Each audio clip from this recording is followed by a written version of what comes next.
ነቢዩ ሰለላሁ ዐለይሂ ወሰለም መካ ሲገቡ ቁል ኡሕየ ኢለየ ነፈሩን ሚነል ጅን እያሉ እየቀሩ ነበር የገቡት ዐለይሂ ሰላቱ ወሰላም። እናንተ ባትቀበሉኝ ይኸው ጅኑ ተቀበለኝ እኮ አይነት ይመስላል። ሱብሓነላህ።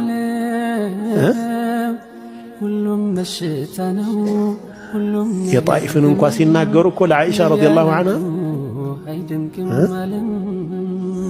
የጣኢፍን ያክል እኮ የጎዳቸው አልነበረም። በጣም እኮ ከባድ ነበር ነሳቸው።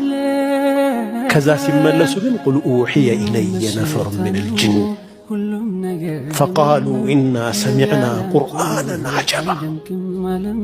አንተ ሙሐመድ በላቸው፣ አንተን አልቀበልህም ቢሉ በላቸው አንተ ኡሕየ ኢለየ አነሁ እስተመዐ ነፈሩን ሚነል ጅን ከጅኖች